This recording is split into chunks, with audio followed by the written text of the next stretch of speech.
Murakaza neza muri Niba Lab. Aha ni hamwe turebera uburyo bamwe mu bantu biga ubumenyingiro bakoresha kugira ngo basobanukirwe neza amasomo biga ku ishuri. Tugiye kurebera hamwe uburyo abantu bagira ibitekerezo byo gukora ama project yabo.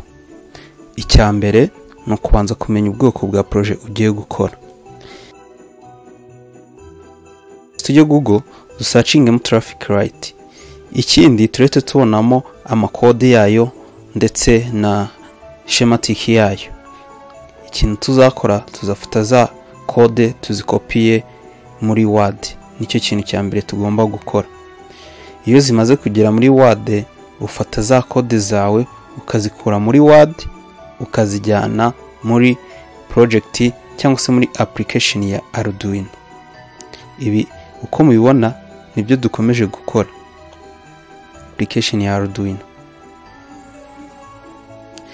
Nitumara gufungura Arduino turafata za code tuzikopiye muri software ya Arduino. Ikindi nitumara tuzikopiyamo kugira ngo tuzi verifying nimba nta errors zirimo turabanza tuzisaving.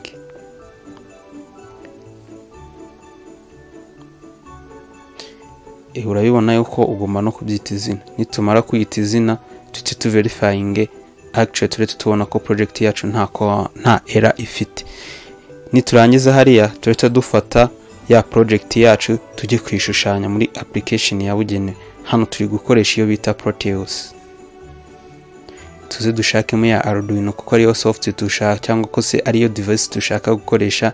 Niturangiza dufate ya Arduino yacu tuyigeze muri software.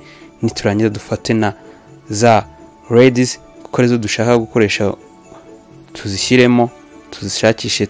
Niturangiza gushushanya turaza ku verifying turebe nimba za code zacu ibyo ziri gukora ari byo twifuzaga. Mukurikire muze kureba.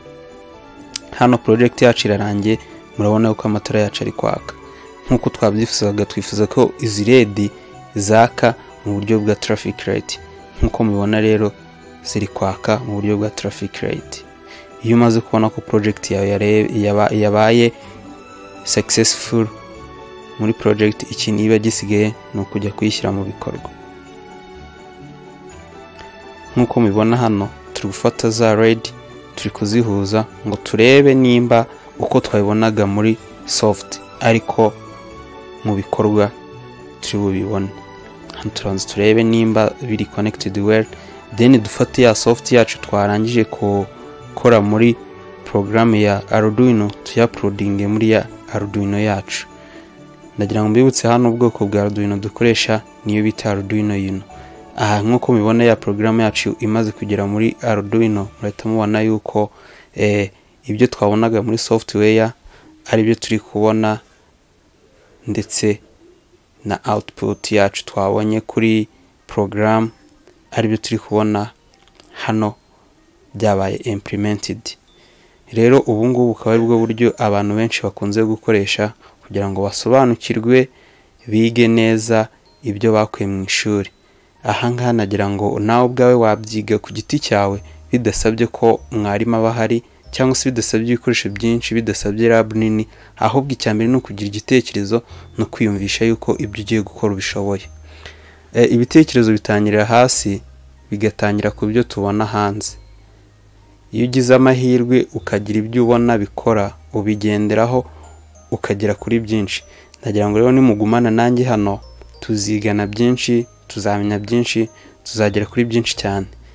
Mukomeze mukurikire Niba TV muri Niba Lab. Tuzigiramo byinshi cyane, tuzafatanya gusobanukirwa na byinshi tugenda tubona mu ishuri tuba twumva mu magambo tuyibone no hanze bikora. Murakoze kudukurikira. Mukomeze murebe ukuntu ino project yari imeze. Naho ubutaha kuri next project. Ciao ciao.